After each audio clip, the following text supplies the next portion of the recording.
बातमीपत्राला सुरुवात करूयात। मालवणच्या राजकोट किल्ल्यावरील छत्रपती शिवाजी महाराजांचा पुतळा काही दिवसांपूर्वी कोसळला। त्यानंतर महाराष्ट्रात आरोप प्रत्यारोपांच्या फैरी सुरू आहेत। विरोधकांकडून सत्ताधारी महायुतीची कोंडी करण्याचा प्रयत्न सुरू आहे। अशातच वाढवण बंदराच्या भूमिपूजन कार्यक्रमात संबोधित करताना पंतप्रधान नरेंद्र मोदी यांनी मालवणच्या घटनेवर माफी मागितली। छत्रपती शिवरायांचा पुतळा कोसळल्याने शिवरायांच्या चरणी माथा टेकवत माफी मागतो असं वक्तव्य मोदींनी केलं। त्यांनी शिवरायांसह तमाम शिवप्रेमींची माफी मागितली। हमारे लिए छत्रपति शिवाजी महाराज आराध्य देव है और मैं आज सर झुका करके मेरे आराध्य देव छत्रपति शिवाजी महाराज की उनके चरणों में मस्तक रख के माफी मांगता हूं। माफी मागताना आपले संस्कार वेगळे आहेत असे मोदींनी म्हटलं। त्याचवेळी मोदींनी विरोधी पक्षनेते राहुल गांधींसह काँग्रेसची कोंडी केली। सावरकर को गालियां देने के बावजूद भी माफी मांगने को जो तैयार नहीं है, महाराष्ट्र की जनता उनके संस्कार को अब जान ले।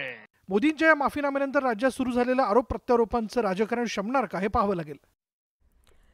पंतप्रधान नरेंद्र मोदींनी छत्रपती शिवाजी महाराजांचा पुतळा कोसळल्याप्रकरणी नतमस्तक होऊन माफी मागितली आहे। मुख्यमंत्री एकनाथ शिंदे आणि उपमुख्यमंत्री अजित पवार यांनी आधीच माफी मागितली आहे, मात्र या प्रकरणी विरोधकांनी आपला आक्रमक पवित्रा कायम ठेवलाय। पंतप्रधान नरेंद्र मोदींनी राजकोट किल्ल्यावरील छत्रपती शिवाजी महाराजांचा पुतळा कोसळल्याच्या घटनेवरून माफी मागितली, मात्र चुकीला माफी नाही, प्रायश्चित्त अटळ आहे अशी प्रतिक्रिया जयंत पाटील यांनी दिली आहे। तर मोदींनी सशर्त माफी मागितल्याची टीका काँग्रेस नेते पृथ्वीराज चव्हाणांनी केली आहे। आज निर्भयपणे माफी मागायला पंतप्रधानांनी का कच खाली मला समजत नाही। निवडणूक आहेत म्हटल्यावर निवडणुकीसाठी माफी मागणं आणि लोकांच्या पुढे, कारण लोकांच्या पुढे जाण्यासाठी या सरकारला महाराष्ट्राच्या तोंड राहिलेलं नाही। या ठिकाणी माफी नसते, छत्रपती शिवरायांचा आहे, माफी बिलकुल नसते। इथं कलमच केलं जातं छत्रपती शिवरायांच्या शिवशाहीमध्ये। माफी जो मांगी है वो शिवभक्तों की मांगी है। छत्रपति शिवाजी महाराज को जो आराध्य मानते हैं उनकी माफी मांगी है, इसलिए कांग्रेस के सर्टिफिकेट की आवश्यकता ही नहीं है। पंतप्रधान नरेंद्र मोदींनी माफी मागितल्यानंतर राज्यात सुरू असलेले राजकारण थांबेल असं वाटलं होतं, मात्र विरोधकांनी महाराष्ट्र चुकीला माफी देऊ शकणार नाही अशी भूमिका घेतली आहे। परिणामी सुरू असलेले राजकारण शमण्याची चिन्ह दिसत नाहीत। पंतप्रधान नरेंद्र मोदी महाराष्ट्र दौऱ्यावर होते। शुक्रवारी सकाळी मुंबईच्या बीकेसी इथे एका कार्यक्रमाला मोदींनी हजेरी लावली आणि त्याचवेळी मालवणमधील छत्रपती शिवाजी महाराजांचा पुतळा कोसळल्याच्या मुद्द्यावरून काँग्रेसने आक्रमक भूमिका घेतली आहे।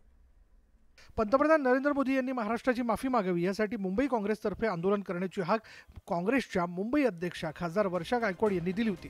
मोदींना काळे झेंडे दाखवण्याची तयारी काँग्रेसने केली होती, मात्र आंदोलनाची घोषणा केल्यानंतर काँग्रेस कार्यकर्त्यांची धरपकड करण्यात आली।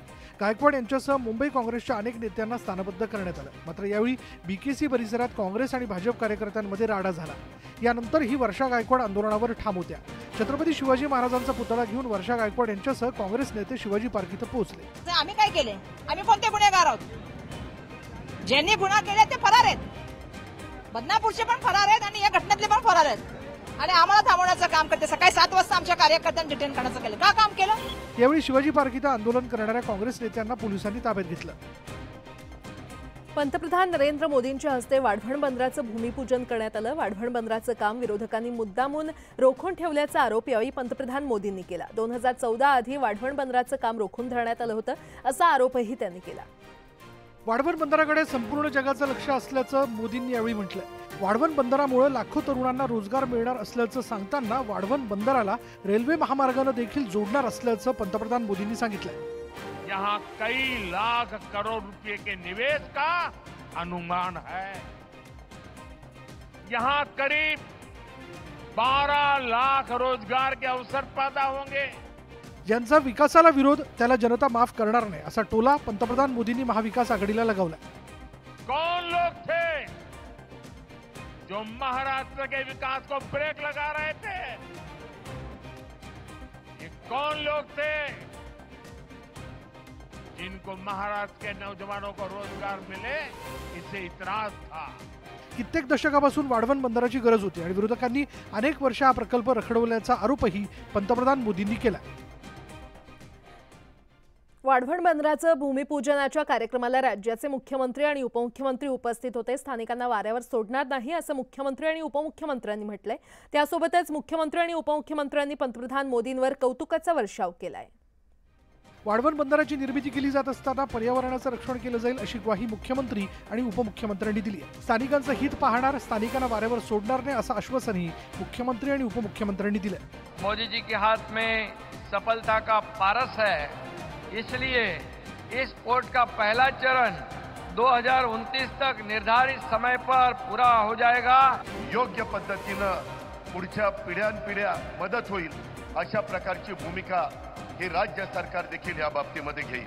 पालघरमध्ये विमानतळ करावा अशी मागणी यावेळी देवेंद्र फडणवीसांनी केली। हम लोग इस पोर्ट के लिए रिक्लेमेशन कर रहे हैं, उसके साथ साथ अगर हम एयरपोर्ट का भी रिक्लेमेशन करें और तीसरा एयरपोर्ट अगर इधर करें तो मैं ऐसा मानता हूं कि हम मुंबई को बदल देंगे। वाढवण बंदरामुळे या भागाचा विकास होऊन रोजगारांच्या मोठ्या संधी या भागातील तरुणांना उपलब्ध होतील असं मुख्यमंत्री आणि उपमुख्यमंत्र्यांनी सांगितलं।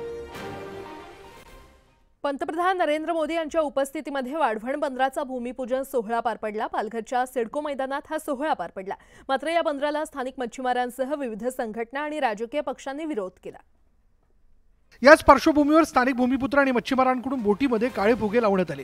तसंच काही बोटींवर काळे झेंडेही पाहायला मिळाले। या बंदराला राज्यातील सर्व मच्छीमारांकडून विरोध करण्यात आला। वाढवण बंदर विरोधी संघर्ष समितीच्या नेतृत्वाखाली महाविकास आघाडीसह विविध संघटनांनी एकत्र येत आंदोलन केलं। सरकार विरोधात जोरदार घोषणाबाजी करत केंद्र सरकार, राज्य सरकार आणि JNPAची अंत्ययात्रा काढली।